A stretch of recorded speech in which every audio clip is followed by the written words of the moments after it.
கொட்டா போட்டோம், ஆளுக்கு ஒரு கொட்டா போட்டோம். அங்கே ராத்திரிக்கு ஓடி வந்து அப்படியே பிரித்து கடாச்சிட்டு கீழே கடைச்சிட்டு போயிட்டாங்க. செடி மேடு எல்லாமே காடு, பாம்பு பூச்சி வந்தால் கூட எதுவுமே எங்களுக்கு தெரியாது. பசங்களாம் நிறைய பேர் அங்கே இறந்துருக்குறாங்க. வந்து என் பொண்ணு மேலே மாம்பு பேர்த்தி கருணாங்க வந்து மேலே பற்றி சேர்ந்து இந்த மரக்கட்டை பூச்சி எல்லாம் வந்து காதுள்ள குழந்தைங்க காதுள்ள ஏறுங்க, அதில் பஞ்சு வச்சுட்டு தான் நாங்கள் படுப்போம். நைட்டில் படுக்கல, லைட் ஆஃப் பண்ண மாட்டோம், லைட் எரிஞ்சுக்கிட்டே தான் இருக்கும்.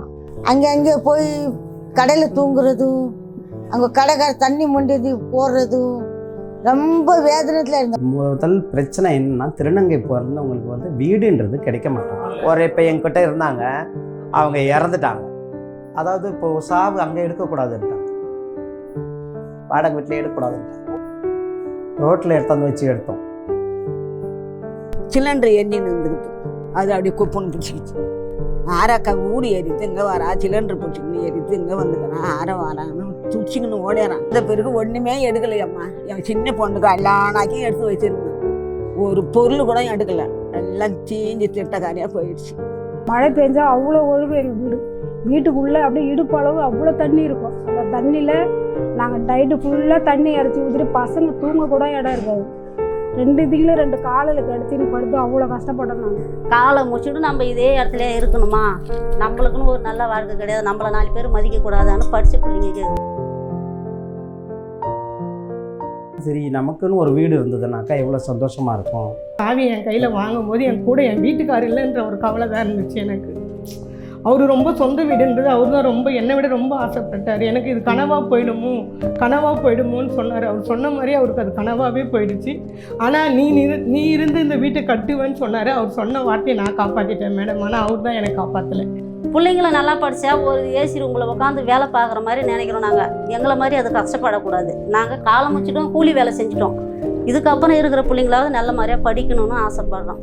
கிச்சனே வந்து ஒரு டிசேபிள் பர்சன் எப்படி யூஸ் பண்ணலாம், ஃப்ரீயாக யாருடைய எதிர்பார்ப்பும் இல்லாமல் அந்த மாதிரி எனக்கு அமைக்கணும்னு தோணுச்சு. அப்போ அதேமாரி கிச்சன் நான் வச்சேன். ரொம்ப எப்படி சொல்கிறது, கஷ்டமே இல்லாத ரொம்ப ஃப்ரீயாக எல்லாத்துலேயுமே ஹாப்பியாக ஃபீல் பண்ண முடியுது. இது என்னோடய வீட்டு சாவி. எனக்கு இப்போது இதை தொட்டதுமே ஒரு மாதிரி புல்லரிக்குது. நம்மளுது, நம்ம வீடு கட்டிட்டோம். ஒரு 10 பேர் இங்கே தங்க வைக்கிறோம். அவ்வளோ ஒரு ஆனந்தமாக இருக்கு.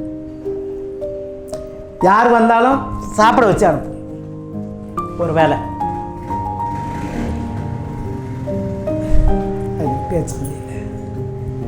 வீடு பால் காசன அன்னைக்கு வீட்டில் வந்து வீட்டை திறந்து உள்ளே போய் அன்றைக்கி சொந்த பந்தம் எல்லாமே இருந்தாங்க. அது கிடைக்க முடியாத சந்தோஷம் இல்லையா?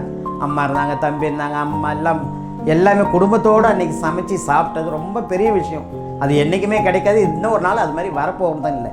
சொந்த வீடு இல்லாமல் தவித்த, பொருளாதாரத்தில் பின்தங்கிய பல கோடி மக்களின் கனவினை நனவாக்க மாண்புமிகு பாரத பிரதமர் நரேந்திர மோடி அவர்களால் தொடங்கப்பட்டதே பிரதம மந்திரி வீடு கட்டும் திட்டம்.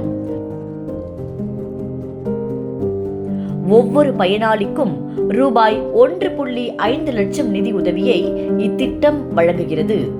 இத்திட்டத்தின் கீழ் இந்தியா முழுக்க 3 கோடி வீடுகளுக்கு மேல் இதுவரை கட்டி முடிக்கப்பட்டுள்ளது.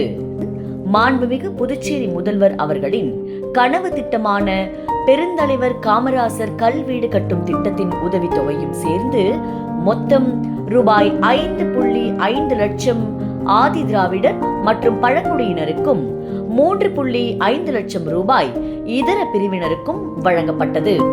பிரதம மந்திரி ஆவாஸ் யோஜனா 2.0 திட்டம் நபர் ஒன்றுக்கு 2.25 லட்சம் ரூபாய் நிதி உதவியுடன் பாரத பிரதமரால் தொடங்கப்பட்டுள்ளது.